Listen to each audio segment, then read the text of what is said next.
Welcome, ladies and gentlemen. My name's Dychronic, your host here on this Destiny 2 video, and today we're going to be taking a look at the Destiny 2 weekly reset for August 25th, 2020. Today is the start of the third week of the Solstice of Heroes. Out of 4 total weeks, it's going to be ending, I believe, September 8th. So everything you want to complete during the Solstice of Heroes, including the armor set up to Magnificence, you can actually get the glow afterwards once you've gotten it to Magnificent on all of the different characters. If you want to get any of the Eververse item, you want to do AZ or anything that is in the Solstice of Heroes event, you have until then. And in case you're wondering about how to do things or what the event is about, I actually made an ultimate guide about a week ago. So go check that out on my channel. It goes over all my favorite farming methods for all the different parts of the armor and everything that you should or want to know about the event. Oh, and what do you know? There's a quest to complete means to an end. Wait. Nice. Moving on with the weekly reset, starting up with the Nightfall and Nightfall Ordeal. For this week, the Nightfall Ordeal would be the Garden World. It's going to be the big purple Cyclops at the end, and woman, I cannot stand next to anybody without them just yelling in my ears. Right, so Garden World. It's going to be the big purple Cyclops at the end. He drops the universal wave function. In my opinion, I believe the 1050 is going to be enough for this. It actually may be possible at 1020. It is definitely one of the longer ones, one of the kind of more high scoring ones of the base missions, but please let me know in the comments down below. Let me know in the comments down below. As for the regular Nightfalls, we've got Strange Terrain, which is Nokris, the fire wizard at the end of the Warmind campaign. Got Will of the Thousands, the big worm god Zol, again at the end of the Warmind campaign. And then finally, we have Broodhold, that one witch girl that just splits into her dark half and her regular half. For the heroic burn this week, it will be Arcsinge. And if you've seen my videos before, anytime it's Arcsinge on heroic, it means it's Arcsinge on pretty much everything, which is wonderful. As for the Crucible rotating playlist, we have Mayhem. Mayhem's a very, very fun game mode with lots of supers and abilities. I highly recommend you play it. And we also have Breakthrough, which is hopefully going to get retired because it sucks. I mean, they said they were going to retire it, so yeah.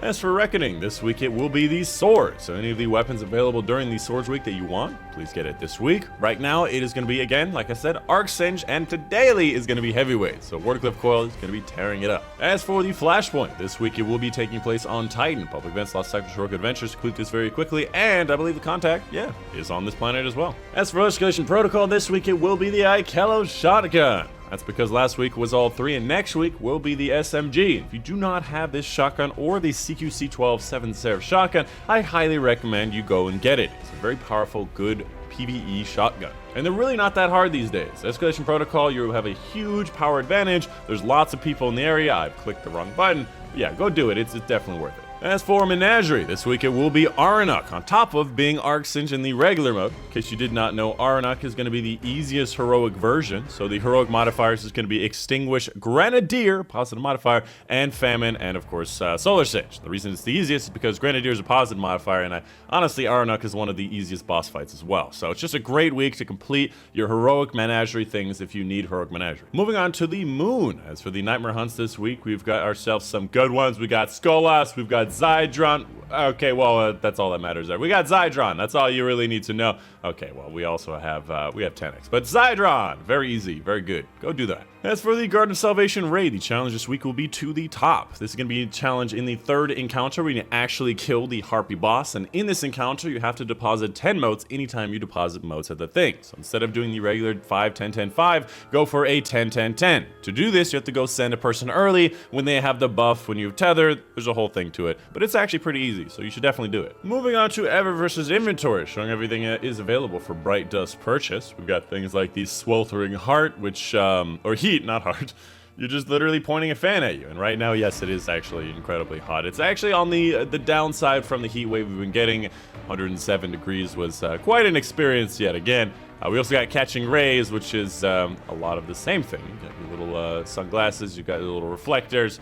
Pretty straightforward. You've got the Ghost Protection for the Flamingo. You've got the Oiled Algae, which I have shown before, which is very similar to the coat that's already on the Solstice armor. So if you like that idea, you can put it on other armors. As for the other Bright Dust section, first and foremost, we've got ourselves a mini micro. Highly recommend you pick this up if you don't have one. It's a beautiful, tiny little sparrow. It's fun, although I will say that the hitbox is still that of a big sparrow, so it's actually kind of hard to drive. Don't use it for racing events.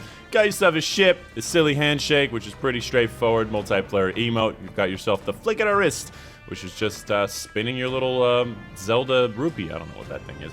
You've got yourself the Sparrow, which is a Sparrow that actually looks really cool. I believe that, yeah, there's a preview to see what the jets look like, which looks like this. It looks like it's breaking light out, like Beyond Light or something. You know, the glows of the Solstice. Pretty straightforward. You got an ornament for this gun that nobody ever uses. You got some ghost protection, some transmat effects, some colors across the bottom. You also have the Vintage Timber, another one of these very similar to the Solstice armor look as the oiled algae you saw from before. I just wanted to recommend it. You got the Pomeranian Gloss, which looks very weird on a lot of different things, and some other ones along the way. I'm not going to go through every single one of them. Oh, wait, I just did.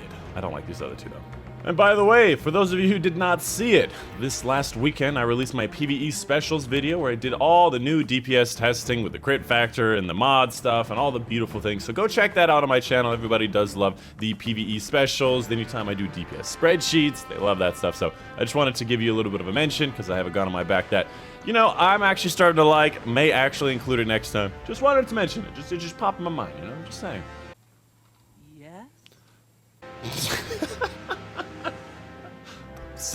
Hopefully that came through on recording. I've never heard Hawthorne just say, yes. For the weekly raid challenges, for the Last Wish raid, we have Fight Forever. Going to be taking place in the 4th encounter of this raid, and this is going to be the encounter of the Vault. Just don't let any of the Yellow Health Knights into the center circle area. For the Scourge of the Past, it's going to be all for one, one for all. It's going to be in the first section of the boss area, but not the boss fight itself. In this section, every single person has to dunk each of the 3 different colored buffs at least once. For the Crown of Sorrows, we have Total Victory, again in the boss area, but not the boss section itself. And in this encounter, there's going to be a Deception that you have to deal damage to. You have to break his shield 5 times every time you deal damage to him. So just break his shield 5 times with the Anarchy thing. Should do it pretty easily. Anyways, that is gonna be the end of it. Let me know in the comments down below if any questions, concerns, you like wacky inflatable tube man. Let me know in the comments down below. And of course, come check out my live streams. I have them at 1 p.m. after every one of these weekly resets and Zerv videos and all the other times you can see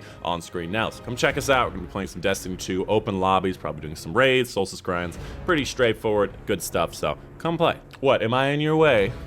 Oh, yeah, that's right. You walk around, that's right. That's called respect. Yeah. My name is Dychronic, and I'll see you guys on the next one. Bye-bye.